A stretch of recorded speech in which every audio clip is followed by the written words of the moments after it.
ओम नमः शिवाय। नमो अर्हन्ताणं, नमो सिद्धाणं, नमो आयर्याणं, नमो उवज्झायाणं,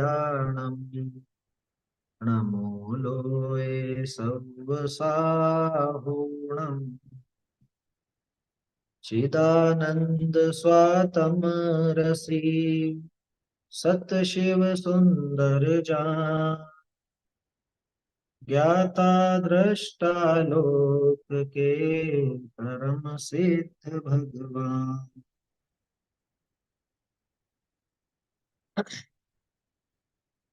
कल हमने वीतराग विज्ञान पाठमाला भाग 2 ये पूर्ण कर लिया है। अब वीतराग विज्ञान पाठमाला भाग 3 अपनी प्रारंभ हो रही है। इसमें भी पिछले भाग की तरह इसमें भी 10-11 पाठ है, इसके अंदर 11 है और 11 पाठ ये अपने को क्रमशः देखने हैं।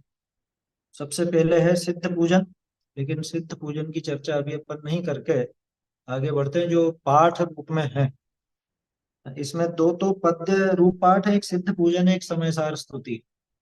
तो इनको अभी रोक करके और अपन सीधे आगे बढ़ते हैं। पूजा विधि और फल ये अपन पहले समझते हैं। यही पाठ लेना सबसे पहले, है ना? या आप लोगों को कोई दूसरा विकल्प हो तो वो भी बता सकते हैं। बाकी मेरे ख्याल से ये ठीक रहेगा, इस पाठ को अगर अभी लेते हैं अपन तो।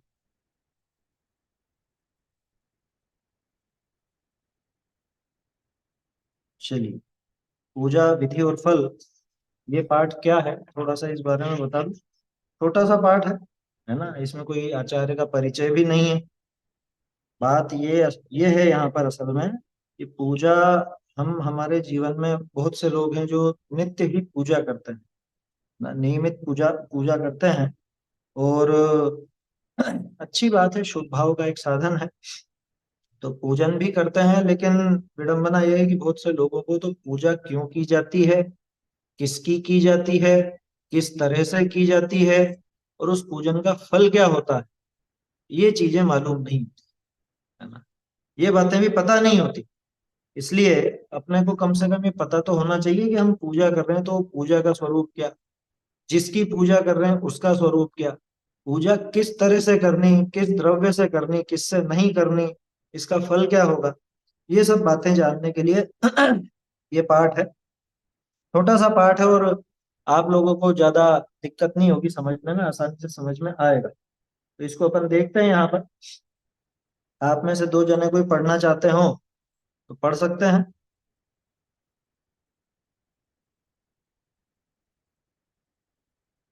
एक तो अंजलि जी हो गए और एक और।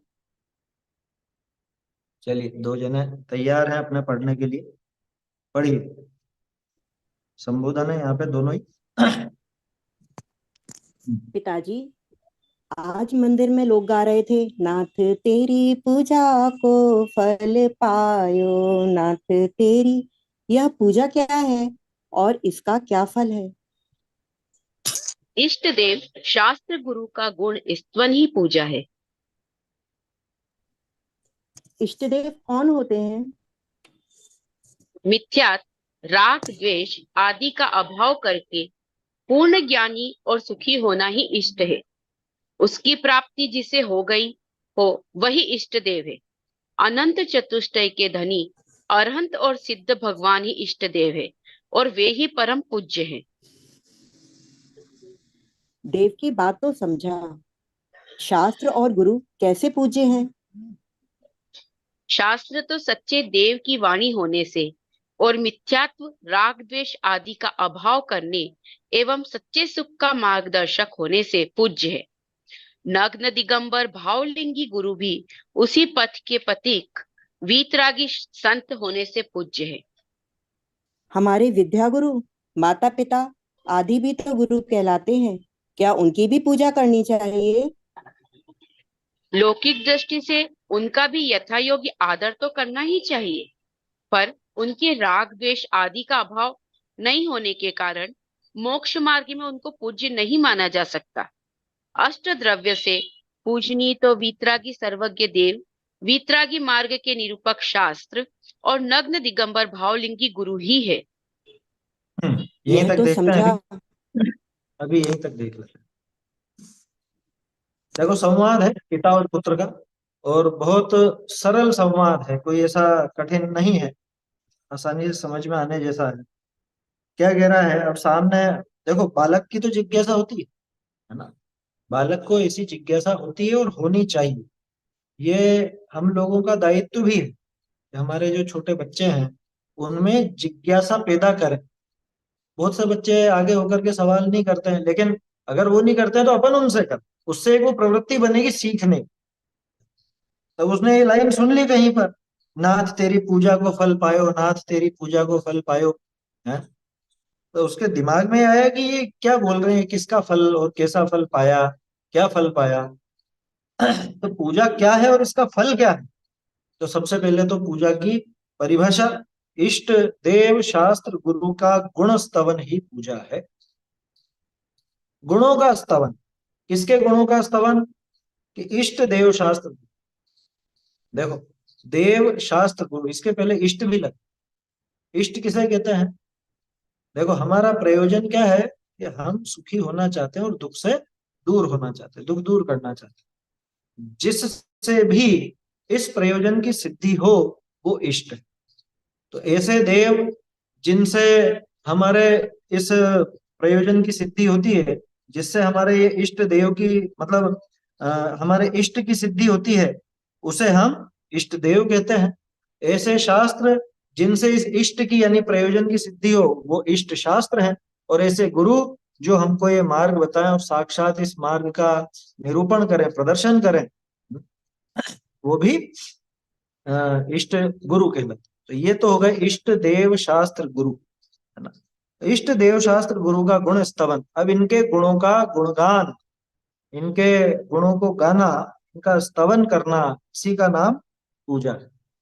अब आप कह सकते हो गुण स्तवन तो स्तुति में होता है, भक्ति में होता है। तो ये बात एक समझने लायक है। लोग जो सोचते हैं कि स्तुति पूजा भक्ति वंदना इनमें कुछ अंतर है, तो ऐसा है नहीं। क्यों नहीं है? क्योंकि पूजा में भी भगवान का गुणगान ही किया जाता है। भगवान माने देव शास्त्र गुरु तीनों लगा, है ना। पूजा में भी जो हमारे इष्ट हैं उनका गुणगान होता है, भक्ति भी वैसी ही होती है, स्तुति भी वैसी होती है। बस लोगों को पूजा में और इनमें ऐसा लगने लग गया कि पूजा तो द्रव्य से की जाती है और ये बिना द्रव्य के। अरे एक बात बताओ, मैंने सकल गे गायक वाली स्तुति बोली और भगवान को बाद में अर्घ्य समर्पित किया, ये पूजा है या नहीं है? समझ में आ रही है बात? तो पूजन में, भक्ति में, स्तवन में, वंदना में, इनमें कोई अंतर मत समझना। हाँ, इतना जरूर है कि द्रव्य से जो किया जाए वो काम तो सिर्फ दिन में होगा। बाकी तो आप अंधेरे में भी, रात में भी आप कर सकते हो, मतलब भगवान का गुणगान तो कर सकते हो मन में, है ना। मन में करने की तो कोई पाबंदी है नहीं, है ना। और द्रव्य से करना है तो उसके लिए कुछ बातें हैं। तो ये जो ये पाठ अपन पढ़ रहे हैं, पूजा विधि और फल, इसमें मुख्य रूप से वो द्रव्य पूजा की ही बात आई। याद कीजिए, 6 आवश्यक का पाठ आप सबने पढ़ा था, वीतराग विज्ञान भाग 1 में। 6 आवश्यक वाला पाठ था ना, उसमें भी पूजा की बात है। वहां पर भी अपन ने चर्चा की थी कि एक तो होती है द्रव्य पूजा, एक होती है भाव पूजा, और इनसे पहले एक होती है निश्चय पूजा। हम्म। निश्चय पूजा भी देखी थी ना, निश्चय पूजा और व्यवहार पूजा, ऐसे सब भेद बताया था। तो निश्चय से पूजा तो क्या बताया, निश्चय से तो ज्ञानी श्रावक के योग्य आंशिक शुद्धि है, वही निश्चय से देव पूजा। फिर उसके बाद व्यवहार से, व्यवहार के 2 भेद कर दिए, द्रव्य देव पूजा और भाव देव पूजा। तो जो भाव देव पूजा है, द्रव्य देव पूजा में तो द्रव्य आ गए, है ना, 8 द्रव्य आ गए या कितने भी आ गए। और जो भाव देव पूजा है वो स्तुति भी वही है, भक्ति भी वही है, वंदना भी वही है, पूजा भी, क्योंकि उन सब में भगवान के गुणगान ही है। और क्या है, इष्ट देव का, इष्ट शास्त्र का, इष्ट गुरु का, इन्हीं का गुणगान उसमें पाए। तो वो सब तो एक जैसे, है ना। और यहाँ इस पाठ में जो अपन समझेंगे वो अपन समझेंगे द्रव्य पूजा के आधार पर। माने द्रव्य पूजा कैसी होती है, द्रव्य पूजा में क्या क्या बातें हैं, वो यहाँ पर अपने को समझने को मिलेगा। तो ये समझ में आया, इष्ट देव शास्त्र गुरु कौन? कि जिससे हमारे इष्ट की प्राप्ति हो। हमारा इष्ट क्या है? हमें सुख चाहिए और हम दुख दूर करना चाहते हैं। तो जो दुख का नाश करना चाहते हैं और सुखी होना चाहते हैं, जिनसे ये काम हो सके, ऐसे देव, ऐसे शास्त्र और ऐसे गुरु, वो हो गए हमारे इष्ट देव शास्त्र गुरु। और इष्ट देव शास्त्र गुरु का गुणगान करना, उनका स्तवन करना, ये हो गया, ये अपनी पूजा कहते हैं। ठीक है ना। इसको इस गुणगान को, गुणानुवाद को पूजन कहा जाता है। चलिए, इष्ट देव कौन होते हैं? वैसे तो सब आप पढ़ चुके हैं पहले भी ना, देव का स्वरूप आप सबने अच्छे से समझा है। अपन जानते हैं वीतराग, सर्वज्ञ और हितोपदेशी, यही अपने इष्ट देव है। यहाँ पे भी वैसी बात है। मिथ्यात्व, राग द्वेष आदि का अभाव करके पूर्ण ज्ञानी और सुखी होना ही इष्ट है। उसकी प्राप्ति जिसे हो गई, वही इष्ट देव है। अनंत चतुष्टय के धनी अरहंत और सिद्ध भगवान ही इष्ट देव हैं, और वे परम पूज्य हैं। पंच परमेष्ठि में अपन जानते हैं दो देव होते हैं, एक अनंत और एक सिद्ध, है ना। तीन तो गुरु में आते हैं। तो ये जो देव है, ये कैसे हैं? पहले तो इष्ट को समझिए, तो इष्ट देव भी समझ में आएगा। अभी अपन बात कर रहे थे इष्ट माने सुखी होना और दुख दूर करना। तो उसका उपाय क्या? कि दुख का कारण है मिथ्यात्व और राग द्वेष। तो जिन्होंने मिथ्यात्व, राग द्वेष आदि का सर्वथा सर्वथा अभाव कर दिया, उनको खुद को वो पूर्ण सुख की दशा प्राप्त हो गई, सारा दुख नष्ट हो गया। तो मिथ्यात्व, राग द्वेष आदि का अभाव करके पूर्ण ज्ञानी और सुखी होना, ये इष्ट है। पूर्ण ज्ञान की प्राप्ति हो और पूर्ण सुख की प्राप्ति हो। अब जिसको इसकी प्राप्ति हो गई, यानी जिनको पूर्ण ज्ञान, केवल ज्ञान की प्राप्ति हो गई और जो पूर्ण सुखी हो गए, कैसे? कि सर्वथा मिथ्यात्व, राग द्वेष का नाश। तो जिनको वो प्राप्ति हो गई है, वो इष्ट देव है। आया समझ? देखिए, वही इष्ट देव है। अनंत चतुष्टय के धनी अरहंत भगवान और 8 गुणों के धनी ऐसे सिद्ध भगवान, ये हमारे परम पूज्य हैं। और यही इष्ट है। इष्ट शब्द के कई अर्थ होता है। इष्ट यानी मंगलकारी भी होता है। जैसे बोलता है अनिष्ट, अनिष्ट माने अमंगल, बुरा। तो इष्ट माने भला, मंगल। तो जो मंगलकारी है, जिनसे हमारा सुख का प्रयोजन सिद्ध होता है, दुख दूर होता है।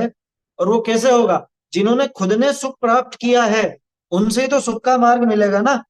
जो खुद ही दुखी हो, जिसको अभी खुद को ही लौकिक इच्छाएं जिसकी पूरी नहीं हुई हो, क्या लौकिक वांछाएं जिसके वर्तती हो, ऐसा वो स्वयं इष्ट नहीं हो सकता। तो इष्ट देव तो ऐसे होते, 18 दोषों से रहित हैं, और अनंत चतुष्टय सहित 4 घातीय कर्मों का नाश करके 9 केवल लब्धियां जिनके प्रकट हुई हैं, ऐसे अरहंत भगवान, जिनका उपदेश भी होता है।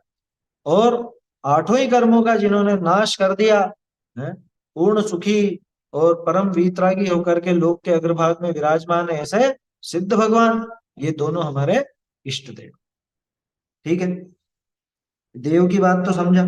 शास्त्र और गुरु कैसे पूज्य हैं?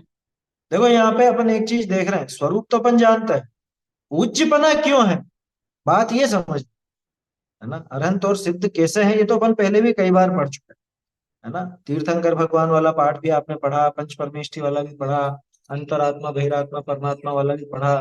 तो उस सबसे ये तो समझ में आया कि देव हैं और देव का स्वरूप ऐसा है। लेकिन ये देव पूज्य क्यों है? पूज्य इसलिए कि हम जिन चीजों से दुखी हैं, उन सबका नाश इन्होंने स्वयं ने भी किया है। और अ, हमको भी वो नाश का उपाय इन्होंने बताया, इसलिए पूज्य है। याद कीजिए, मोक्षों प्रकाशक में भी अपन ने देखा कि जीव, अ, देखो उन्होंने लिखा ना पूज्यत्व का कारण, पहले अधिकार में अपन पढ़ चुके हैं। पंच परमेष्ठी के पूज्यत्व का कारण आया था, एक प्रकरण छोटा सा। ये पूज्य क्यों है? कि जीव हमेशा कषाय और अज्ञान के कारण निंदनीय होता है, और कषाय के अभाव और ज्ञान की पूर्णता से पूज्यपने को प्राप्त होता है। तो ये जो अरहंत और सिद्ध हैं, इन्होंने ज्ञान का तो सर्वथा उघाड़ कर लिया, है ना। ज्ञान तो पूर्ण विकसित हो गया, और राग द्वेष मिथ्यात्व आदि इनका सर्वथा नाश कर दिया। तो ये पूज्यपना इनके प्रकट हो, पूज्यता इसी से आती है। तो ये पूज्यता इनके प्रकट हो गई ना, इसलिए ये पूज्य है। चलिए, अब शास्त्र और गुरु कैसे पूज्य हैं, ये भी देखें। कि शास्त्र तो सच्चे देव की वाणी होने से और मिथ्यात्व राग द्वेष आदि का अभाव करने एवं सच्चे सुख का मार्गदर्शक होने से पूज्य। शास्त्र कैसे होते हैं ये अपन देख चुके हैं पहले, देवशास्त्र गुरु वाला पाठ पढ़ा था ना पिछले भाग में अपन ने। देखो वहां भी दूसरा पाठ था, देव शास्त्र और गुरु। यहाँ दूसरा पाठ है उनकी पूजा की विधि और फल, है ना। भाग 2 और भाग 3 में दूसरा पाठ ऐसा ही है। पहली तो पूजा थी वहां भी, यहाँ भी पहली पूजा है, पहला पाठ पूजा है। तो शास्त्र कौन है कि जिनेन्द्र देव की वाणी, वो शास्त्र कहलाती है, जिनवाणी कहलाती है। ग्रंथ जो भी अपन नाम देना चाहें, है ना, कई नाम है, जिनवाणी माता अपन बोलते हैं। तो शास्त्र वो सच्चे देव की वाणी है, इस वजह से भी पूज्य है। भाई पूज्य की वाणी भी पूज्य होती है, ठीक है। तो पूज्यता का एक कारण तो ये कि वो हमारे पूज्य की वाणी है। दूसरा कारण कि हमें मिथ्यात्व राग द्वेष आदि का अभाव करने का मार्ग दिखाती है और सच्चा सुख प्रकट करने का, सच्चे सुख की मार्गदर्शक वो है, सच्चे सुख का मार्ग भी वो दिखाती है। इस वजह से जिनवाणी भी पूज्य है, इसलिए वो शास्त्र भी पूज्य है। मूल कारण वही आ रहा है, आप गौर कर रहे होंगे तो, इस सुख की प्राप्ति और दुख का नाश, है ना। मोह राग द्वेष इनकी वजह से दुख होता है, उनके अभाव का मार्ग कौन बता रहा है? पहले देव बता रहे थे, देव के अनुसार उन्हीं की वाणी जो है वो बता रही है, तो वो पूज्य हो गए। दूसरा सच्चे सुख की प्राप्ति, तो सच्चे सुख का मार्ग, मोक्ष मार्ग, सम्यक दर्शन ज्ञान चरित्र, इनकी बात भी जिनवाणी बताती। हाँ, शास्त्रम कापथ घट्टनम, वो भी एक कारण है, कुपथ का निवारण करती है। कुपथ को मतलब घट्टी जैसे पीस देती है, उसी तरह से कुपथ खोटे मार्ग को ये नष्ट कर देती है। तो खोटे मार्ग का नाश कैसे करती है जिन्होंने? सच्चा मार्ग बताकर, आया समझ में? यही उपाय है। खोटे मार्ग को भला बुरा कह करके कुछ नहीं होगा। क्यों? कहां तक कहने जाओ? जैसे 363 पाखंड चले, सबका निषेध करने कैसे जाओगे बताओ? अरे सच्चा मार्ग जान लो, अपने आप सबका निषेध हो जाए, है ना। यही विधि है। आप हर एक के पीछे लठ लेकर के नहीं पढ़ सकते हो कि नहीं मुझे इसका अभाव करना है, इसको दूर करना है। भैया सही सही मार्ग बता दो, सही मार्ग मालूम पड़ेगा तो बाकी जो खोटे मार्ग हैं उनका स्वयं ही नाश हो जाएगा, अपने आप ही नष्ट हो जाएगा, ऐसा, ठीक है। तो सच्चे सुख का मार्गदर्शक जिनवाणी है, इसलिए वो झूठे मार्ग का, मिथ्या मार्ग का खंडन करने। नग्न दिगंबर भावलिंगी गुरु भी उसी पथ के पथिक वीतरागी संत होने से पूज्य। ये भी एक विचारणीय बात है कि गुरु पूज्य क्यों है? कि गुरु इसलिए पूज्य हैं क्योंकि वो उस मार्ग पर चलते हैं और हमको उस मार्ग का प्रैक्टिकल करवाते हैं। आया समझ?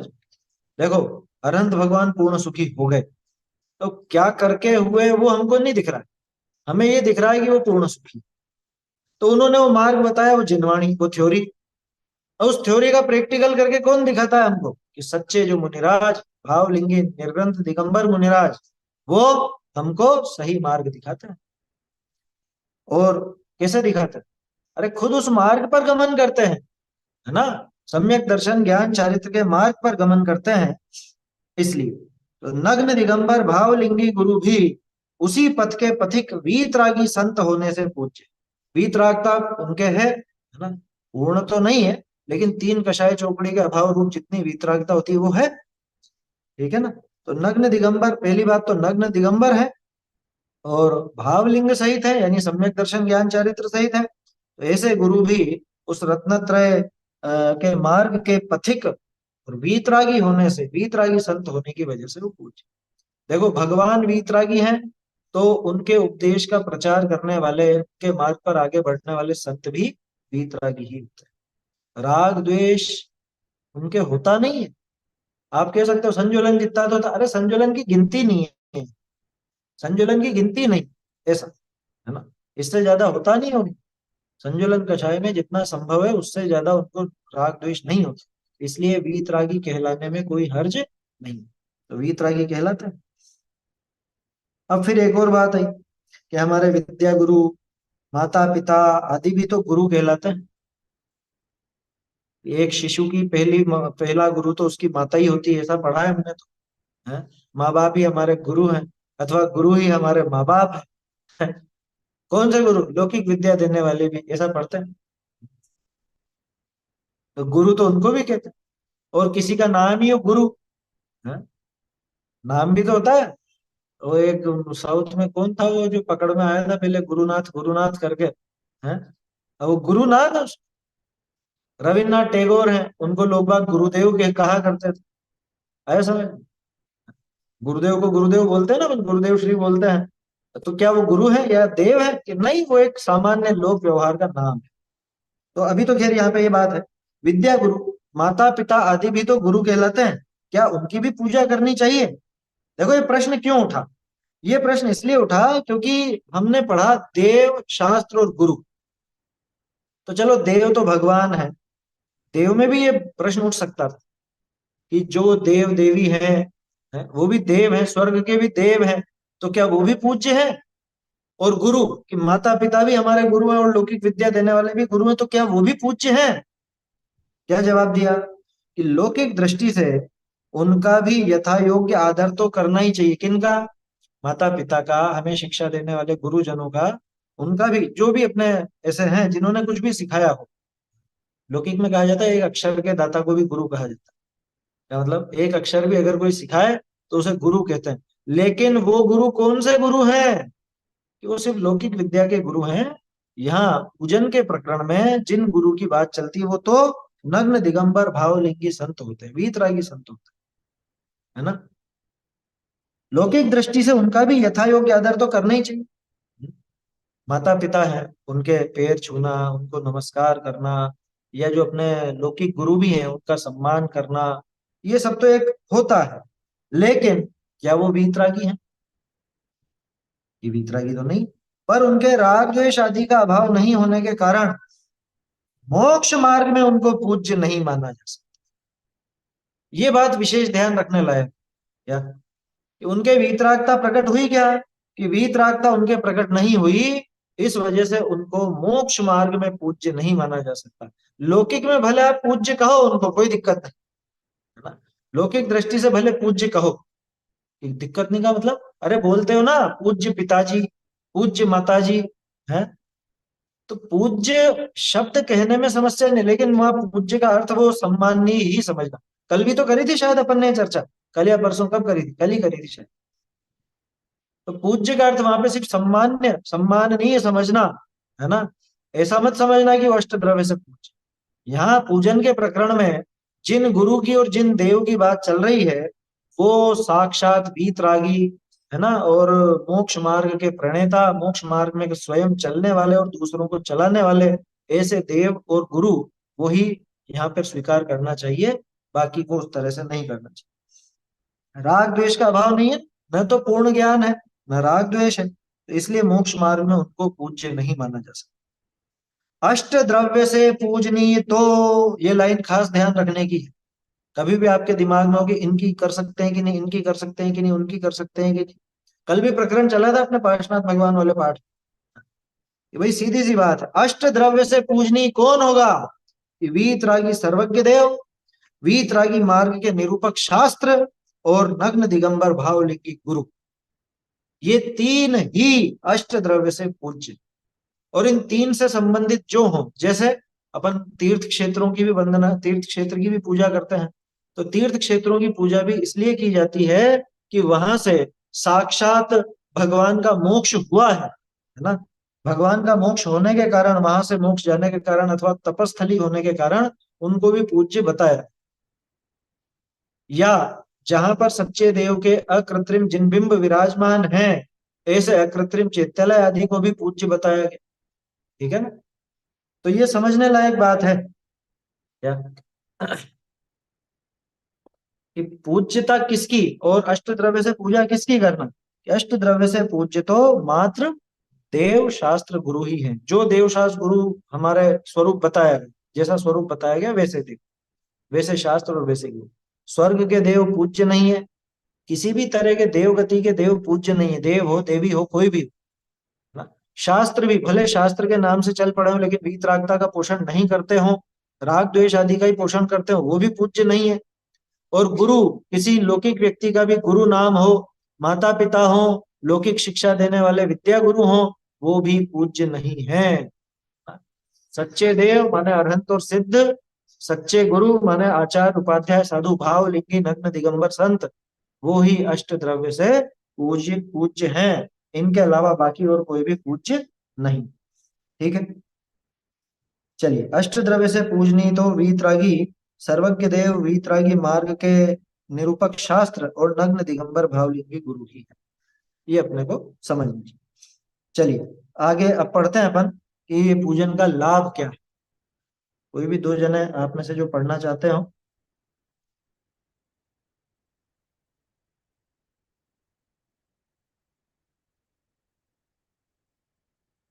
हाँ, एक और कोई अपना।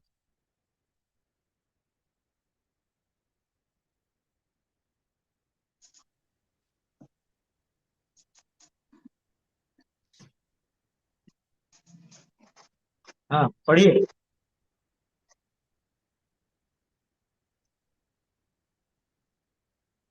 पढ़िए, ये तो समझा सर। जी, यह तो समझा कि देवी शास्त्र गुरु की पूजा करना चाहिए, पर यह भी तो बताइए कि इससे लाभ क्या है।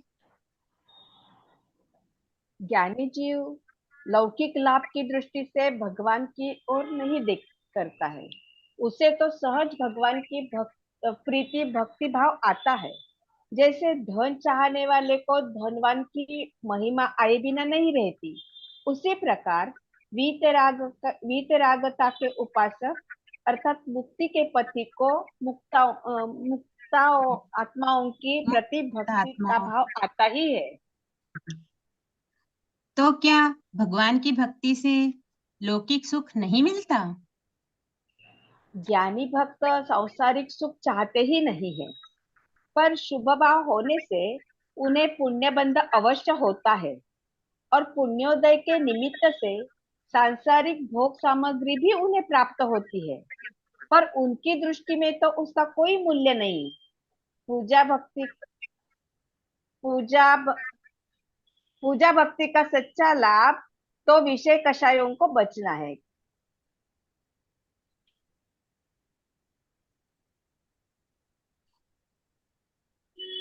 तो पूजा किस प्रकार की जाती है।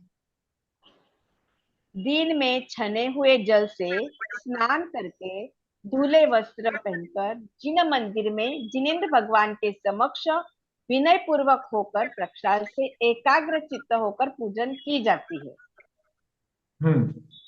यहाँ तक देखते हैं अभी। देखिए भाई, ये तो समझिए कि देव शास्त्र गुरु की पूजा करना चाहिए, है ना। और देव शास्त्र गुरु के अतिरिक्त अन्य किसी की पूजा नहीं करना चाहिए, ये बात तो समझ में आ गई। पर अब पूजा करनी क्यों चाहिए, यानी लाभ क्या है माइक बंद कर लीजिएगा, आपका माइक चालू है। कि पूजा करने से लाभ क्या है, क्यों करें पूजा, किसकी पूजा की जाती है, ये बात समझ में आई, है ना। लेकिन क्यों की जाती है ये समझे बिना पूजा करने की पद्धति, मतलब पूजा करने में प्रवृत्ति होगी ही क्यों से। देखिए, ज्ञानी जीव लौकिक लाभ की दृष्टि से भगवान की आराधना नहीं करता, ये सबसे खास चीज है।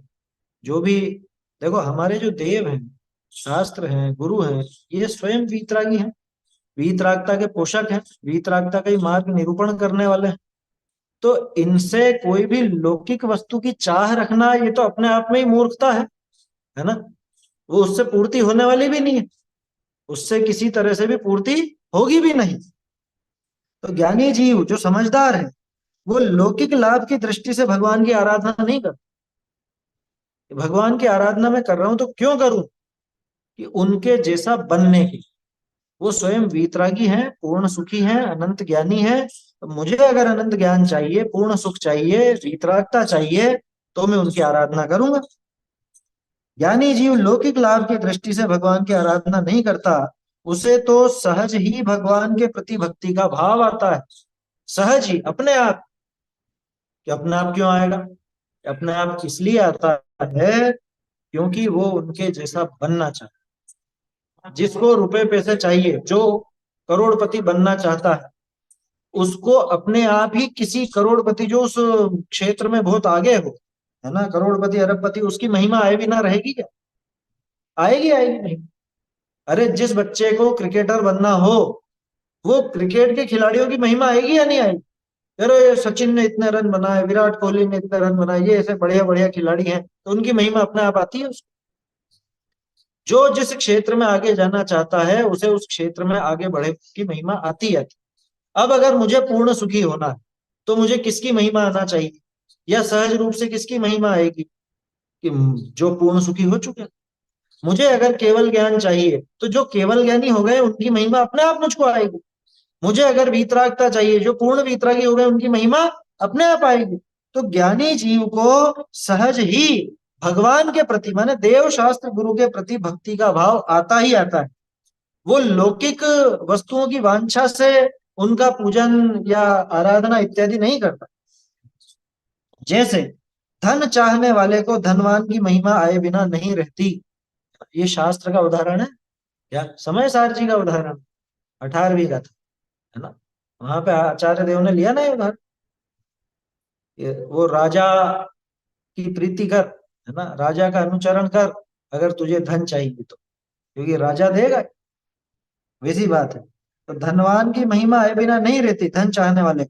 उसी प्रकार वीतरागता के उपासक, वीतरागता का उपासक यानी मुक्ति का पथिक, तो वीतरागता के उपासक अर्थात मुक्ति के पथिक को मुक्त आत्माओं के प्रति भक्ति का भाव आता ही है। उसे मुक्त आत्माओं के प्रति, जो मुक्त हो चुके हैं उनके प्रति, जो मोक्ष मार्ग में आगे बढ़ रहे हैं माने मुक्त होने वाले हैं उनके प्रति, और जो मुक्ति का मार्ग बताते हैं ऐसे शास्त्रों के प्रति, वो भक्ति का भाव आता ही आता है। ठीक है साहब, उसको अपना आप आएगा तो सही, लेकिन ये तो बताओ कि उसको लौकिक लाभ होगा भी कि नहीं होगा। तो क्या भगवान की भक्ति से लौकिक यानी सांसारिक सुख नहीं मिलता? क्योंकि जवाब नहीं आया ना उसका।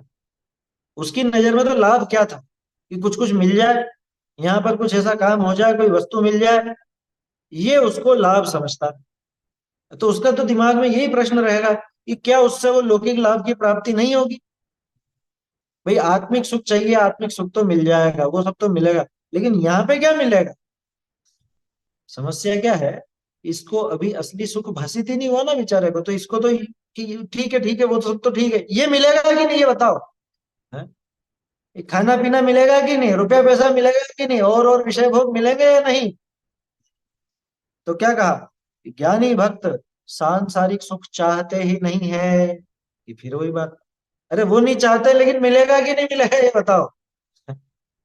पर शुभ भाव होने से उन्हें पुण्य बंध अवश्य होता है, और पुण्योदय के निमित्त से सांसारिक भोग सामग्री भी उन्हें प्राप्त मिलता है।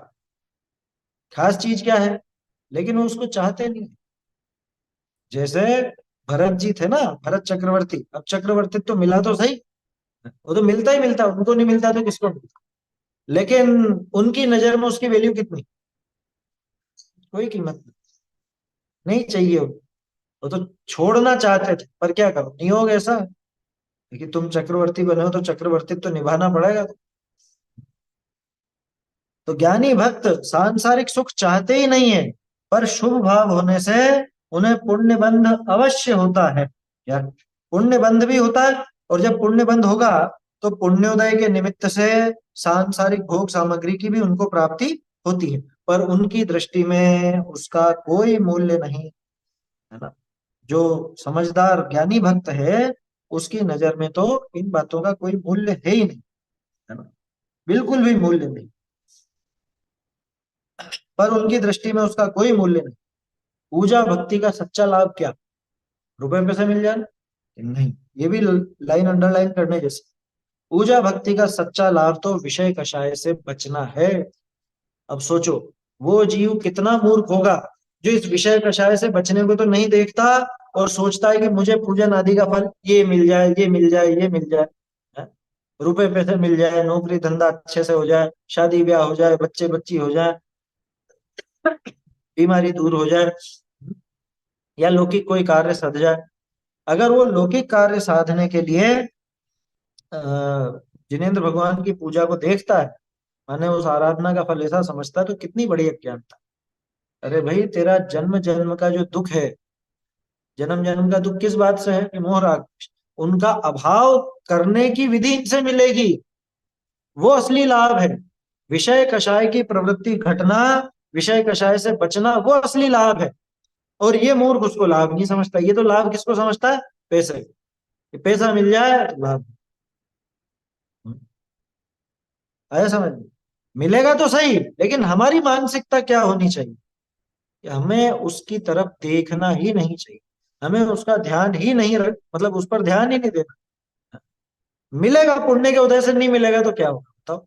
बाहरी अनुकूलता तो मिलेगी ही मिलेगी, लेकिन अगर हमें राग द्वेष का अभाव करना है, हमें पूर्ण सुखी होना है, तो उन वस्तुओं पर से दृष्टि हटा के विषय कषाय से बचने पर, विषय कषाय के नाश करने पर अपना उद्यम रखना चाहिए। ठीक है? तो ये तो अपन ने दो बातें देखी। एक तो देव शास्त्र गुरु ही पूज्य हैं, उनकी पूजा की जाती है। पहली बात तो ये देखिए, पूजा कहते हैं किसको। फिर पूजा किनकी की जाती है। फिर ये तीसरी बात आ गई, पूजा क्यों की जाती है, ये भी हो गया, है ना, लाभ क्या है। अब कैसे की जाती है, सबसे मेन चीज तो यही है समझनी। तो पूजा किस प्रकार की जाती है, अब देखना है यहाँ पे, ये अलग अलग पॉइंट है, इसे एक वाक्य में ही। पहला पॉइंट, दिन में। कब की जाती है का जवाब आ जाएगा, दिन में। दूसरा पॉइंट, छने हुए जल से स्नान करके, माने बिना स्नान के पूजा नहीं होगी, एक बात। दूसरी बात, छने हुए जल से स्नान करके, बिना छने जल से स्नान करके नहीं। आया समझ में? अब विचार कीजिए, जितने भी पूजा करने वाले हैं वो क्या छने हुए का प्रयोग करते हैं या बिना छने का, ये उनको सोचना चाहिए, है ना। बिना छने का प्रयोग तो होना ही नहीं चाहिए श्रावक के जीवन में, पीने में नहीं, नहाने धोने में भी। नहाने धोने में भी हमको छना ही पानी प्रयोग करना चाहिए। ये गीजर की जो फिटिंग है, जिन जिनके घरों में गीजर लगा, या तो आजकल तो सुनने में आता है मंदिरों में भी गीजर लगा दिए लोगों ने, वहां छना हुआ पानी गर्म होता है या बिना छना? तो बिना छना गर्म होता है, वहां पे सारे के सारे जीव मरते हैं। जिनको गर्म पानी भी चाहिए, तो उसका सबसे निरापद उपाय यही है कि पहले पानी छानिए, उसके बाद उसको गर्म कीजिए। सीधे ही गरम गरम आपके नलों में आ रहा है, वो बिल्कुल बिना छना ही समझना, वो किसी काम का नहीं, उसमें सारे जीवों का घात हो गया। आया समझ? पानी छान करके भर लीजिए और फिर गर्म कीजिए, जिस भी साधन से आपको करना है ना, आग पर करना है या इंडक्शन पे करना हो तो वो भी, उसमें वो सबसे ज्यादा सेफ उपाय नजर आता है मुझको। मतलब व्यक्तिगत रूप से सबसे सेफ उपाय वो इंडक्शन नजर आता है। रोड में, पानी की रोड होती है, उसमें भी वो करंट वरेंट का खतरा भी आप बताते हैं बहुत से, उसमें भी रहता है। या आग है तो आग में वो अग्नि जलाते हैं और वो सारा है। इसमें करंट है, करंट भी, आग तो है, लेकिन इसमें एक तो इतना समय नहीं लगता, दूसरी बात सुरक्षित भी, इंडक्शन। तो आप उसका भी प्रयोग कर सकते हैं। मैं पक्ष किसी का नहीं ले रहा हूँ, मैं तो कह रहा हूँ गर्म पानी की जरूरत ही क्यों पड़े, गर्म का काम ही क्यों करना। लेकिन जिसको चाहिए तो बिना छना काम में नहीं ले, मैं तो ये बता रहा हूँ। आया समझ? और अब तो गया मौसम, अब क्या जरूरत है। बहुत से ऐसे नाजुक हो चुके हैं, गर्मी में भी गर्म पानी चाहिए नहाने, इतना नाजुक बना लिया उसने। कहाँ जाएंगे? खैर, विचार कीजिए। तो पूजा किस प्रकार की जाती है? पहला पॉइंट, दिन में की जाती है। दिन में का मतलब, दिन में का क्या मतलब, दिन किसको कहते हैं और रात किसको? रात्रि भोजन त्याग के संबंध में अपन ने रात्रि के बारे में विचार किया था। रात्रि काल कहां से कहां तक है? सूर्यास्त से लगा के सूर्योदय तक, वो पूरा रात्रि काल। समझ में आ रही है बात? सूर्यास्त हो गया यानी सूरज डूब गया। और सूरज कब डूबता है? 7 बजे। बहुत से लोगों की नजर में तो 7 बजे तक खाते हैं, मतलब 7 बजे सूर्यास्त होता है। अरे रोज वो समय घटता बढ़ता है ना, साल भर में ऐसा चलता रहता है। तो वो आप देख सकते हो, तो बहुत सुविधा, आपके मोबाइल पे दिख जाता है आज का सूर्यास्त कितना है, मेरे यहाँ का कितना है, आपके यहाँ का कितना है, सब नजर आता है उसको। गूगल पे आप देख लीजिए, नहीं तो अलग से ऐप आते हैं इस तरह के, सूर्योदय सूर्यास्त के, उसमें देख सकते हैं, है ना। वो तो सब अपने मोबाइल में जरूर डाल लें। गूगल में आप, है ना, ऊपर वो सर्च होता है ना, सर्च कीजिए वेदर, वेदर लिखिए, WEATHER, तो वेदर करके वो आपका दिखा देगा। और उसका वो एक आइकन आ जाएगा, तो उसको सामने स्क्रीन पर डाल लीजिए, बस उसको दबाएंगे और उसको सरका के नीचे नीचे देखेंगे, सनराइज सनसेट दोनों आ जाएगा आपके आपके यहाँ, है ना। आपके यहाँ का इसलिए कह रहा हूँ क्योंकि बहुत अंतर है, भारत बहुत बड़ा देश है ना। आसाम में बहुत जल्दी सूरज उगेगा और बहुत जल्दी डूबेगा, गुजरात में लेट उगेगा और लेट डूबेगा, समझ में ही बात। तो इसलिए अपनी जगह के हिसाब से स्वयं देख ले। पहले तो हम लोगों ने ऐसा टाइम टेबल भी बनाया था, लेकिन वो हमारे यहाँ के हिसाब से। अब वो आप उसके हिसाब से देखोगे तो वो उचित नहीं बैठे, है ना। आपके यहाँ पे क्या रहेगा और मेरे यहाँ क्या रहेगा, अंतर पड़ता है। तो सबसे पहली बात, दिन में क्या समझ में आ गया। सूर्योदय के पहले पूजा हो सकती है या नहीं। अब कुछ दिन पहले समझ लीजिए 14 जनवरी तक, तो 14 जनवरी के अभी भी कोई बहुत जल्दी नहीं होने लगा, अभी भी 6:57 के हमारे यहाँ पे 6:57 पे सूर्योदय है इस वक्त। उस समय 7:15 बजे था, आपके यहाँ क्या था आपके हिसाब से देख लीजिए। अब लोग बाग क्या सोचते हैं, ऐसे तो बहुत लेट हो जाएंगे, ऐसे तो बहुत लेट हो जाएंगे। कि तुम तुम्हारी सुविधा देख रहे हो या भगवान का जो भी तुमको पूजन आदि करना है वो मुख्य क्या है तुम्हारे नजर में। खुद का टाइम टेबल नहीं बिगड़ना चाहिए ये मुख्य है, या भगवान की पूजा मुख्य है? अब आपके हिसाब से तो भगवान की क्रिया नहीं करोगे ना। लेकिन लोग बाग क्या करते हैं, तो सुबह 6 बजे 6:30 बजे द्रव्य चढ़ा देते हैं, पूजन की तैयारी करने लगते हैं। वो उचित नहीं है, किसी भी दृष्टि से उचित नहीं। कि तो ऐसे तो बहुत लेट हो जाएंगे तो हो जाएंगे। आपको महिमा है, आपको बहुमान है और विनय रखना है भगवान का, तो आप सूर्योदय के हिसाब से काम कीजिए। और आज भी बहुत सारे अपने ऐसे जिनालय हैं, बहुत सारी जगह ऐसे मंडल हैं, सूर्योदय के पहले काम नहीं करते हैं बिल्कुल भी मंदिर। आया समझ में। पानी भरना, छानना, द्रव्य की वो सामग्री तैयार करना, ये सूर्योदय के बाद ही करते हैं। भले वो थोड़ा लेट होते हो तो होते हो, उससे क्या फर्क पड़ता है। ये अपने को गंभीरता से सोचना चाहिए। हमारे हिसाब से भगवान की क्रिया करेंगे क्या, कि हमें टाइम मिलेगा जब करेंगे, हैं कि नहीं। तुम्हारे टाइम से मतलब नहीं भाई। यहाँ पे तो सबसे मुख्य बात है दिन में होना चाहिए। दिन में का मतलब सूर्योदय के बाद ही हो, बल्कि कायदा तो ये है सूर्योदय के भी 48 मिनट बाद हो। और उधर सूर्यास्त, सूर्यास्त के पहले पहले, खैर शास्त्रों में तो ऐसा भी आता है, चर्चा ग्रंथों में, कि मध्याह्न के बाद द्रव्य से पूजा नहीं करना चाहिए, ऐसा पढ़ा मैंने एक जगह, मध्याह्न के बाद। तो फिर भी कोई अगर द्रव्य वगैरह चढ़ाता तो सूर्यास्त के पौन घंटे 48 मिनट पहले तो आपको ये काम बंद ही कर देना चाहिए। वो मध्याह्न के बाद का भी इसलिए लिखा होगा कि मध्याह्न तक भी मान लो कोई पूजा करके गया, द्रव्य चढ़ा के गया, तो उसका निस्तारण वगैरह करने में भी तो समय लगेगा ना। वो पड़ा रह जाएगा, बाद में कैसे उसको वो द्रव्य को कैसे क्या करेंगे। सूर्योदय हो जाए, सॉरी सूर्यास्त हो जाए, इसलिए वो मध्याह्न का लिखा। तो दिन में सबसे पहला पॉइंट तो यही था कि दिन में होना चाहिए। दूसरा पॉइंट क्या है, छने हुए जल से स्नान करके, बिना स्नान के पूजन आदि नहीं, है ना। दर्शन आप कर सकते हो, भगवान का मन में स्तवन आदि गुणगान आदि वो कर सकते हो, लेकिन द्रव्य पूजा की बात कर रहे हैं अपन। द्रव्य पूजा तो नहा धो करके होती है। और अभी भी बात पूरी नहीं हुई, दिन में छने हुए जल से स्नान करके। तीसरी बात, धुले वस्त्र पहनकर। कौन से धुले वस्त्र पहनकर, जीन्स टी शर्ट धुले हुए हैं बिल्कुल नए के नए हैं। अरे मंदिर के वस्त्र, आया समझ, मंदिर के वस्त्र।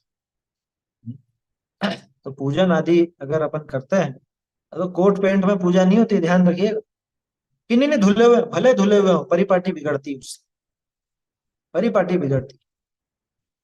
धुले हुए तो आप वो जीन्स भी कॉटन की होती, पता है आपको, कॉटन की बनती है जीन्स और कॉटन की शर्ट। तो बिल्कुल धुले हुए नए नकोर वहां रख दिए जाए और कहें कि एकदम धुले हुए हैं नए हैं, तो उसको पहन करके क्या कोई भगवान के रक्षाल पूजन इत्यादि कर लेगा। परिपाटी बिगड़ेगी इससे। तो अपने जो एक संस्कृति है, अपनी अपनी संस्कृति के हिसाब से तो धोती दुपट्टा पहनकर ही।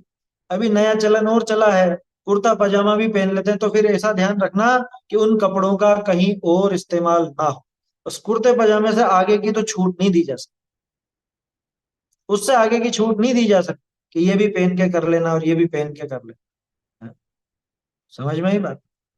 तो छने हुए जल से स्नान करके धुले वस्त्र पहनकर। आप यूं सोच रहे होंगे कि यह धुले वस्त्र क्यों लिखा, धोती दुपट्टा क्यों नहीं लिखा। कि भाई पूजा तो महिलाएं भी करती है ना, इस वजह से। पूजन पूजन पूजन की बात है, पूजा तो महिलाएं भी करेंगी, तो धोती दुपट्टा तो नहीं पहनेंगी, वो उनके साड़ी है या जो भी जहाँ का पहनावा है। अब गुजरात की तरफ तो साड़ी वगैरह चलती कम है, वहां पे क्या बोलते हैं ये आपके सलवार सूट वगैरह यही पहनते हैं, है ना। ज्यादातर महिलाएं सब वही पहनती हैं अधिकांश, तो वहां पद्धति वैसी है। कहने का अर्थ है धुले हुए और शालीन वस्त्र होने चाहिए। मैंने वो कुर्ते पजामे की बात भी इसलिए ली। शालीन होने चाहिए, जिससे अपनी संस्कृति का घात ना हो, ऐसे कपड़े, है ना। ऐसे वस्त्र पहनकर धुले हुए, खास ध्यान रखें। और इधर उधर के कपड़े ना हो, आपके बाजार के कपड़े ना हो, आपके खाने पीने के कपड़े ना हो, तड़क भड़क वाले ना हो। मैं तो कहता हूँ कि सफेद होना क्या दिक्कत है, सफेद हो बस, क्या समस्या। अरे कोई सफेद साड़ी पहनेंगे क्या, अरे तो उसमें क्या हो गया। सफेद साड़ी अन्य मत वाले घबराते हैं उससे। आया समझ में अपने क्या। हमारे तो आर्यिकाएं माता जी, ब्रह्मचारिणी दीदियां वगैरह ये सब सफेद ही पहन। सफेद में एक बात है कि आपको एक तो रंग की हिंसा नहीं, समझ में आ रही है बात, क्योंकि धागा या वो जो कॉटन वगैरह है मूल रूप से सफेद ही होता है, मूल रूप से सफेद ही होता है, रंगीन नहीं निकलता कभी कॉटन। रंगीन तो बनाया जाता, तो उसमें एक उस हिंसा से बचे। दूसरी बात, रंग में फिर कौन सा रंग, तो तरह तरह के विकल्प खड़े होंगे, उस राग से बचे।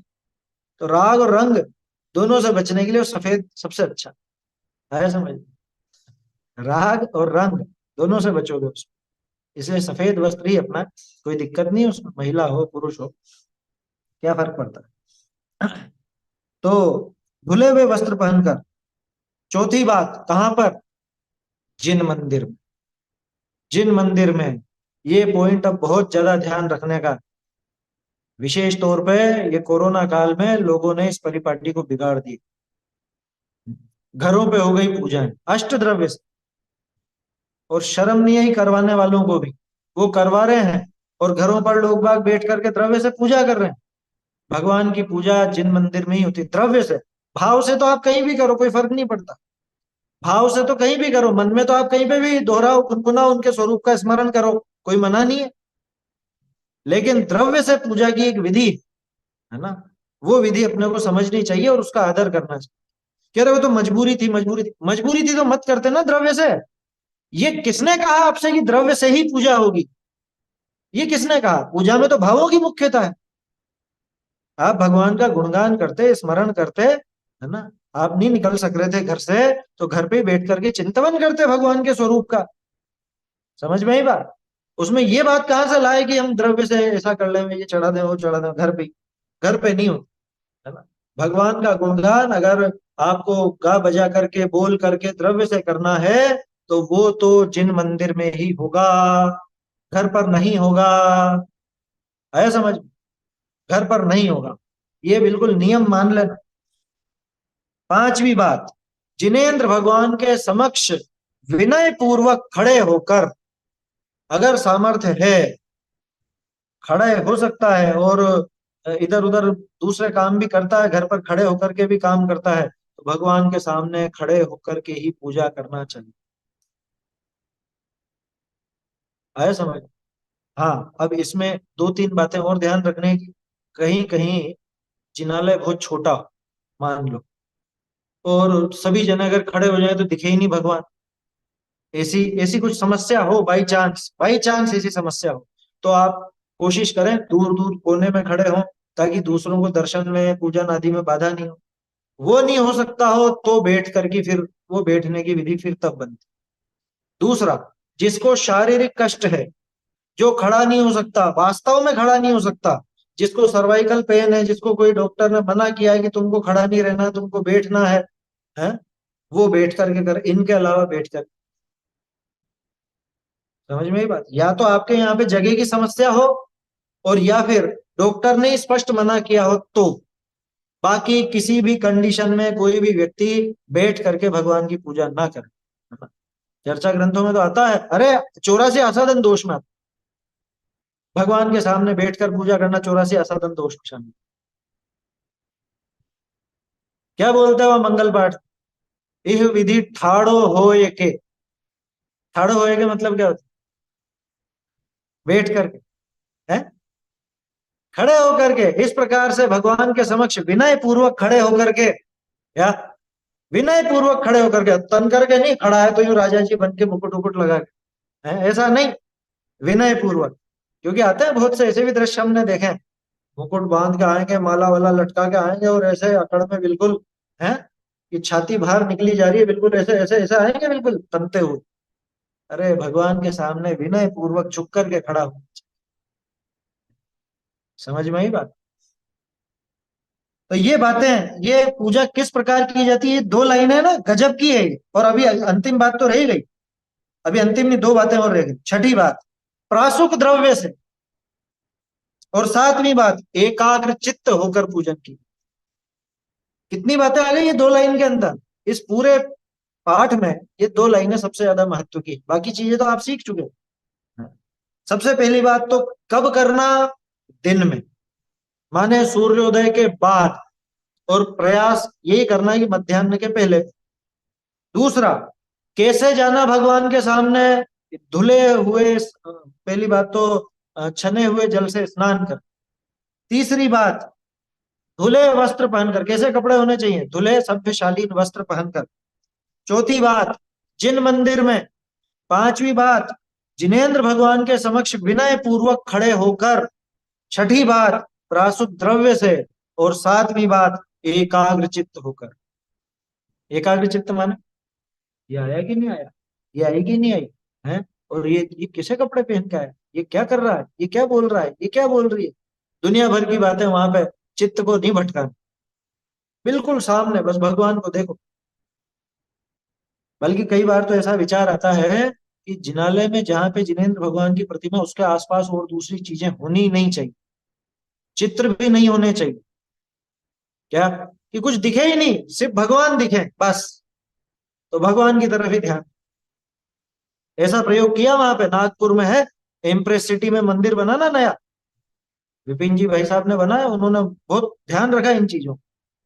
पूरा सफेद, कुछ नहीं, कोई रंग नहीं, कोई रोगन नहीं, कुछ नहीं, और भगवान की प्रतिमा, बहुत सुंदर प्रतिमा, और उसके पीछे कोई चित्र नहीं, चित्र है सब इधर आगे। भगवान को देखोगे तो कुछ भी नजर नहीं आए, सिर्फ भगवान के जो अर्घ है वो सामने रखे हुए, ताकि किसी को याद नहीं हो तो बोल ले बस, और कुछ भी नहीं। कि हमारा ध्यान क्यों भटके दूसरी दूसरी जगह, साक्षात भगवान ही दिखने चाहिए।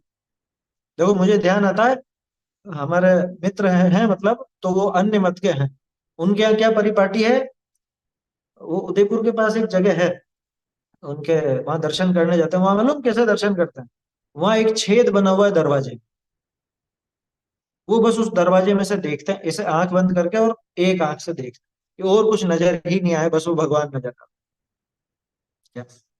और हमारे वो मित्र के कोई थे ऐसे मिलने वाले, वो ऐसे ही देखते थे, बस ऐसे दर्शन करते थे, ताकि मुझे किसी और को नहीं देखना, बस भगवान को देख। क्या समझ में ही बात? तो अपन ये नहीं कह रहे हैं कि आप भी ऐसे ऐसे करो, लेकिन एकाग्र चित्त रहे। भाई भगवान की पूजा कर रहे हैं ना, तो भगवान का ध्यान रहे, और कोई बात होनी नहीं चाहिए। निस्सही निस्सही निस्सही बोल करके चढ़े थे ना मंदिर में, है, मंदिर के अंदर प्रवेश ऐसे ही किया था ना। तो निस्सही का मतलब क्या होता है, सर्व सांसारिक कार्यों के निषेध की प्रतिज्ञा।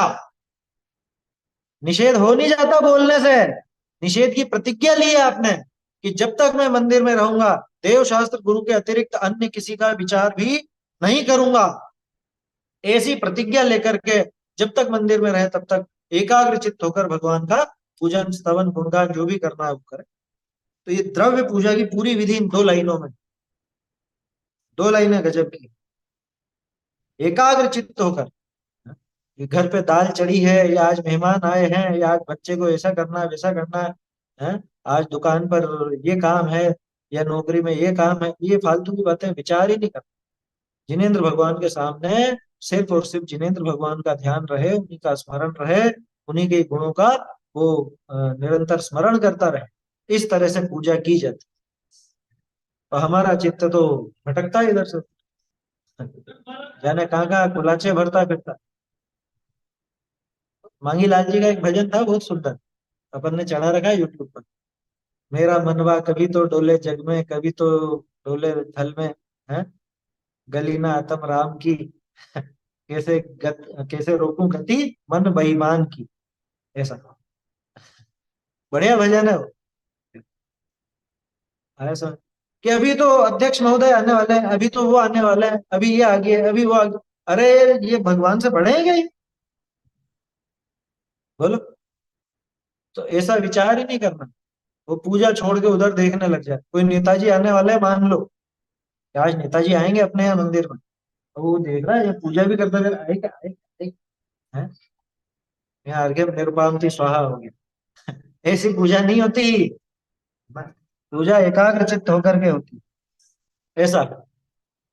चलिए, थोड़ा सा और बचता है ये पाठ, 4-5 मिनट है अपने पास, है ना? मैं ही पढ़ देता हूँ क्योंकि पढ़ने में समय ज्यादा लग जाएगा। सुनिए ध्यान से। अब यहाँ पे एक बात आई थी, प्रासुप्त द्रव्य। तो प्रासुप्त द्रव्य माने क्या? जैसा आप सब समझते हैं, जीव जंतुओं से रहित सुधे हुए अचित्त पदार्थ ही पूजन के प्रासुप्त द्रव्य हैं। सुधे हुए यानी शोधे गए, जिनको अच्छी तरह से शोधा गया है, देखा गया है, बीना छाना गया है? तो ऐसे द्रव्यों को प्रासुप्त द्रव्य कहा जाता है, जिसमें जीव जंतु नहीं हो, जिसमें उगने की सामर्थ्य नहीं हो, है ना? और जिनके आधार से, भले अभी जीव जंतु तो नहीं है लेकिन उनके आश्रय से और जीव भी नहीं आ जाते। जैसे मान लीजिए दाख है। अब दाख है तो प्रासुक है, लेकिन उसमें चींटियां आ जाती है, दूसरी और चीजें और जीव आ सकते हैं, तो ऐसी वस्तुओं को भी काम में नहीं लिया। प्रासुक तो है लेकिन जीव जंतु पढ़ सकते हैं ना उसमें। तो जीव जंतुओं से रहित सुधे हुए अचित्त पदार्थ ही, अचित्त, अचित्त और सचित्त समझते हैं? सचित्त माने जीव सहित, अचित्त माने जीव रहित, पूजन के प्रासुक द्रव्य। जैसे नहीं उगने योग्य अनाज, चावल आदि। गेहूं, गेहूं उग सकता है और गेहूं में घुन भी लग सकता है, और चीजें भी होती है। और चावल ऐसा है कि चावल वापस उगता नहीं, इसलिए उसको अक्षत कहते हैं। ध्यान रखना, वो तुष सहित चावल नहीं, तुष रहित चावल। तुष सहित तो उगता है, छिलके सहित चावल उगता है, धान बोलते हैं ना उसको, तो धान्य नहीं बल्कि चावल, सफेद दाना जो है। सूखे फल, बादाम आदि। बादाम के संबंध में भी अपने को विचार करना चाहिए, है ना? वो कड़वा बादाम नहीं, वो नहीं। तथा शुद्ध छना हुआ जल आदि। जल वो अपना प्रासुक हो, मर्यादित हो, छना हुआ हो, लौंग वगैरह डालकर उसकी मर्यादा बढ़ाई हुई हो, ऐसा। और 6 घंटे में उसका निस्तारण हो जाए, ऐसा विचार कर लेना, क्योंकि बाद में जीव पैदा होंगे। तो द्रव्य की व्यवस्था ऐसी हो कि जिसमें आगे भी जीव पैदा होने की संभावना ना रहे, ऐसे द्रव्य। 8 द्रव्य के संबंध में अपन पहले कई बार चर्चा कर चुके हैं, कौन कौन से द्रव्य काम में लेने जैसे हैं, कौन से नहीं है, ये अपने को पहले ही विस्तार से समझ चुके हैं, इसलिए बार बार उस पर चर्चा नहीं कर रहे हैं। नारियल का गोला वगैरह भी अगर आपको करना हो तो पहले देख लें अंदर से खोरा नहीं हो, उसके अंदर फफूंद वगैरह नहीं हो, कोई जीव नहीं हो, ऐसा देख करके एक छोटा सा चीरा लगा करके देख सकते हैं, है ना? अब मुख्य बात, बिना द्रव्य के पूजन नहीं हो सकती क्या? ये द्रव्य और वो द्रव्य, ये लाओ वो लाओ, कह रहे क्यों नहीं? पूजा में तो भावों की प्रधानता है। ये नहीं कह रहे हैं कि पूजा द्रव्य से ही करो, और ये भी नहीं कह रहे हैं कि द्रव्य के बिना ही करो। जिसके जैसे भाव हो वैसे करो। क्यों? कि गृहस्थावस्था में किन्हीं किन्हीं के बिना द्रव्य के भी पूजन के भाव होते हैं। देखो जो द्रव्य है ना, द्रव्य वास्तव में पूजन में भावों को टिकाने के लिए, आलंबन के लिए। लेकिन कई बार क्या होता है, कुछ जीव इतने आगे बढ़ जाते हैं कि उनको वो द्रव्य आलंबन की जगह बाधा जैसा लगने लगता है। कैसे लगने लग जाता है बाधा जैसा? बाधा जैसा ऐसे लगने लग जाता है कि वो तो वो जो पूजन की पंक्तियां हैं उसको गुनगुनाते हुए उसमें मस्त है, ठीक है ना, विचार कर रहा है। जैसे जड़ चेतन की सब परिणति प्रभु अपने अपने में होती है, वो सब विचार कर रहा है। और फिर एकदम से विचार है, अरे अक्षत चढ़ाना है, अरे पुष्प चढ़ाना है, तो वो बाधा बन गया। भाई द्रव्य किस लिए था? कि इसका मन इधर उधर नहीं भटके, इसके लिए था द्रव्य। लेकिन अगर द्रव्य के कारण ही भटकने लग जाए तो फिर ऐसे जीवों को बिना द्रव्य के भी पूजन का भाव आता है। उसमें ऐसा मत समझना कि वो गलत कर रहा है या जो द्रव्य से कर रहा है वो गलत कर रहा है, गलत कोई नहीं है। प्रयोजन दोनों चीजों का समझ लेना चाहिए। जो द्रव्य से पूजन करता है, द्रव्य उसके भावों को टिकाने में सहायक होते हैं, इसलिए वो द्रव्य से पूजा करे।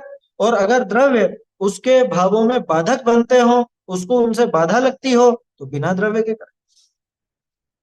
पूजा में तो भावों की प्रधानता है। गृहस्थावस्था में किन्हीं किन्हीं के बिना द्रव्य के भी पूजन के भाव होते हैं, किन्हीं किन्हीं के अष्ट द्रव्यों से पूजन के भाव होते हैं, और किन्हीं किन्हीं के एक दो द्रव्य से ही पूजन करने के भाव होते हैं। करते ही हो आप, नहीं करते हो क्या? मान लो पूजा की थाली में कोई द्रव्य कम हो गया तो क्या करते हैं? हाँ? कि कोई बात नहीं, इसी को चढ़ा देंगे उसकी जगह। चावल ज्यादा बचे हैं और समझ लीजिए दीपक समाप्त हो गया है, तो वो चावल को ही चढ़ा देते हैं उसके लिए। और यूं भी कौन से 8 अलग अलग द्रव्य ला रहे हैं? वो चावल है, उन्हीं को अपन ने अक्षत बना लिया, उन्हीं को चंदन का रंग लगा करके अपन ने क्या बना लिया? पुष्प बना लिया, है ना। कोई चटक है, चटक कोई नैवेद्य बना लिया, चटक कोई वो पीला रंग दे करके दीपक बना लिया। लौंग कोई धूप में भी काम में ले लेते हैं, लौंग कोई फल में भी काम में ले लेते हैं। आए समझ में? तो ऐसी कोई विशेष बात नहीं, जिसके जैसे भाव हो, 8 द्रव्य से करने के भाव हो, उसमें ज्यादा मन लगता हो तो 8 द्रव्य से करो, है ना। कम द्रव्य में ही मन लग जाता हो, एक ही द्रव्य से नहीं करते हैं क्या पूजन? अभी जैसे मैंने आपको उदाहरण दिया था कि मैं कोई स्तुति बोलूं और उसके बाद चावल चढ़ाऊं, तो चावल ही चढ़ाया, वो द्रव्य ही तो है वो भी, तो वो द्रव्य पूजन हो। एक ही द्रव्य से 8 द्रव्य की भी तो कल्पना की जा सकती है। आया समझ में? हाँ, एक चीज और है, वो चंदन की बात आई तो केसर काम में लेने लायक नहीं, ध्यान रख। केसर काम में लेने लायक नहीं, चंदन काम में लीजिए। लाल रंग का चंदन भी आता है, रक्त चंदन। रक्त चंदन, चंदन को गाढ़ा घिसेंगे तो बिल्कुल केसर जैसा ही रंग आ जाता है, और उससे कर सकते हैं, कोई ऐसी दिक्कत नहीं। बहुत से जिनालयों में नहीं काम में ली जाती केसर, और जिसमें वो जो हार श्रृंगार के फूल है वो तो बिल्कुल भी काम में लेने लायक। ये सब बहुत जीवों के घात के कारण है ना। केसर वैसे भी अभक्ष्य में गिनी जाती है, तो भगवान की उससे पूजा तो नहीं की जाएगी, है ना। 2 मिनट ये देख लेते हैं, फिर आपका प्रश्न देख लेंगे। ठीक है, तो पूजा में भावों की मुख्यता है। कोई द्रव्य से करे, चाहे कम द्रव्य से करे, चाहे बिना द्रव्य के करे, कुल मिला के भाव देव शास्त्र गुरु के गुणानुवाद के होने चाहिए। कि ठीक है, ये तो समझा, पर पूजा की पूरी विधि तो समझ में नहीं आई। कि भैया खड़े खड़े सब बातें समझ में नहीं आती, और भगवान के सामने जाओ, वहां पे जो पहले से करते हैं उनसे सीखो, सही ढंग से करते हैं तो वह अपने आप समझ में आ जाए। ठीक है, कि मुझे मात्र विधि नहीं समझना, मैं भी प्रतिदिन पूजा किया करूं। कि तुम्हारा विचार अच्छा है। अब ये देखो, ये खास लाइन एक और, सांसारिक आकुलताओं व अशुभ भावों से कुछ समय बचने के लिए ये भी एक उपाय है। कि जैसे जिनवाणी का अभ्यास या गुणानुवाद जो भी अपन भगवान आदि का करते हैं अलग से बैठ करके, वो तो उपाय है ही। उसी तरह से सांसारिक आकुलता से बचने के लिए या अशुभ भावों से कुछ समय निकाल करके शुभ भावों में लगाने के लिए बड़ी बढ़िया उपाय है ना। इससे भी अपना शुभ भाव बनते हैं, तो वो करना चाहिए। इस तरह से पूजा विधि और फल अपन ने समझा, तो सरल पाठ है, और आज में पूरा भी हो गया। अगले हफ्ते अपन अगला पाठ उपयोग वाला प्रारंभ करेंगे। बोलिए, फटाफट बोलिए।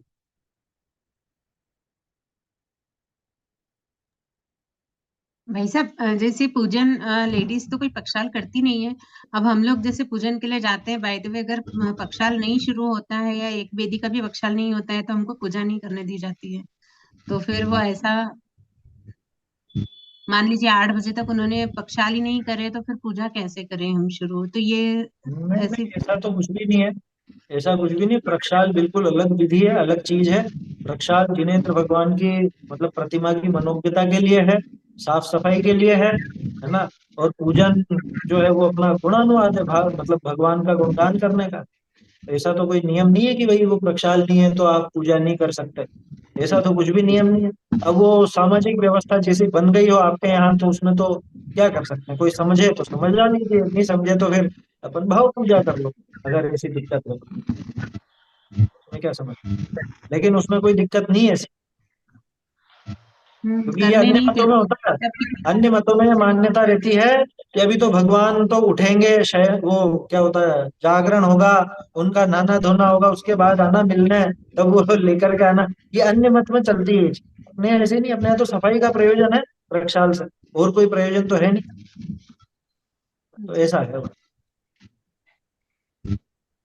वही मैंने कहा, कहीं दोष तो नहीं लग रहा है अपने को अगर अपन कर भी नहीं रहे नहीं हैं नहीं, तो ऐसा ऐसा कुछ कुछ भी नहीं, नहीं। कोई ऐसा दोष नहीं, कोई दोष नहीं। बोलिए। सर, मेरे 2-3 प्रश्न हैं। एक तो हाँ जिसके घर पहले मूर्ति है, पहले ही से ही घर में मूर्ति है, मेरे बहन के घर में है, तो वो तो घर में ही पूजा करते हैं। और हम जब भी दूसरा प्रश्न ये है कि हम जब प्रवास करते ये करते हैं, तो जो लास्ट पंक्ति थे, मेरा जन्म जरा मृत्यु विनाशनाय जलम निरूपा में, हम तो चढ़ाते नहीं है, तो फिर वो बोलना जरूरी है क्या फिर? ये एक। और जो महावीर निर्वाण होता है, तभी तो प्रक्षाल वो लोग जल्दी करते हैं, क्योंकि उसके बिना निर्वाण लाडू नहीं चढ़ाती है। ऐसे तो ये तीन प्रश्न का समाधान है। ये शाम को देख ले, अपन शाम को चर्चा रहेगी सही, है ना? अच्छा क्योंकि अभी समय भी ज्यादा हो गया अपना, फिर समय लगेगा इसमें थोड़ा। भैया अभी बता दो, शाम की क्लास में हम नहीं रह पाते हैं। चलो ठीक है, 2 मिनट और सुनिए, है ना, गुस्सा मत करना। पहला तो क्या था कि घर पर, तो घर पर प्रतिमा होती नहीं। हाँ, ऐसा जरूर है कि अगर बहुत बड़ा आपका वो परिसर है और अलग से आपने, जैसे एक छोटा सा जिनालय टाइप बना रखा है, चैत्यालय बोलते हैं, तो अलग से वो बना रखा है ना, वो चीज अलग है, तो वहां पे तो हो सकती है, उसमें नहीं है दिक्कत। उसकी विधि ये ध्यान रखना कि अलग से अगर जिनालय है तो आपके घर की कोई दीवार उससे छुई हुई नहीं होनी चाहिए। अच्छा। अपने दीवार की जो मतलब अपनी जो दीवारें हैं और वो जिनालय की जो दीवारें हैं, वो चार दीवारी अलग होनी चाहिए। ये उसकी एक कायदे की विधि है, ताकि अविनय ना हो, है ना? इस तरह से होता है, पहले के राजाओं के महलों में होता था कि नहीं, जैसे तो ऐसे ही समझ लीजिए, बड़ा मकान है, अच्छा 4-5 हजार स्क्वायर फीट का है, तो एक तरफ एक कोने में आपने जिनालय भी निर्माण कर रखा है। तो वो होता था पुराने लोगों के घरों में, ऐसे जिनालय अलग से बने होते थे, वो चैत्यालय कहते थे। हालांकि चैत्यालय तो बहुत बड़े बड़े होते, लोग उसको चैत्यालय बोलते, लेकिन है तो वो कर सकते हैं वहाँ। दूसरा क्या था आपका, कहीं प्रवास में आप जा रहे हैं तो वो मंत्र बोलना कि नहीं, हाँ, बोलना कि नहीं बोलना? वो मंत्र तो द्रव्य चढ़ा रहे हो तो है ना? द्रव्य पूजा में ही काम का है, भाव पूजन में काम का नहीं। नहीं है, भाव ठीक पूजन है। में वो काम का नहीं, है ना? और एक और क्या था? और एक वो महावीर निवांजा भी होती है ना, तो हमारे हाँ, यहाँ वो क्या गलत करते है, वो गलत है ना? भाई सूर्योदय के पहले आप कैसे करें? अब तो वो यूं पहले सोचते हैं कि निर्वाण हाँ, लाडू भी कि चढ़ाना महावीर स्वामी का तो निर्वाण लाडू पेड़ पहले चढ़ाना है क्योंकि निर्वाण पहले हुआ था। अरे उनका तो हो गया बहुत पहले, है समझ लो, उनका तो कब का ही हो गया। अब तुम वो तो सूर्योदय के बाद होगी ना पूजा विधि, तो सारी सूर्योदय के बाद ही होगी। मैंने कहा ना, ये 2 लाइनें इस पाठ में बहुत काम की है। कब होना, कहाँ होना, कैसे होना, क्यों होना, ये सारी चीजें इस पाठ में समझ में आती है। पाठ छोटा सा है और सरल है, इसका ये मतलब नहीं कि महत्वपूर्ण नहीं है।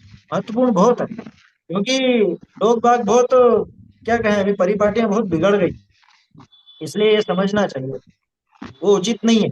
सूर्योदय के पहले ही प्रक्षाल आदि और सूर्योदय के पहले ही पूजन आदि वो बिल्कुल भी उचित उचित नहीं है। आया समझ में? रात को कोई निर्वाण लाडू का कार्यक्रम नहीं होता, मतलब नहीं होना चाहिए, वो उचित नहीं है, किसी भी तरह से उसका समर्थन नहीं किया जा सकता। ठीक है, चलिए बोलो।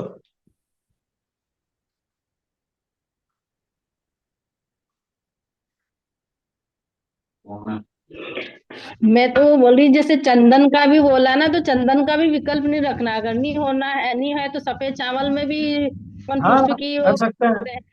और दीप, क्योंकि वो तो। सफेद अक्षत भी रहते हैं, और दीप भी सफेद, हाँ, रथ दीप सफेद रहते हैं।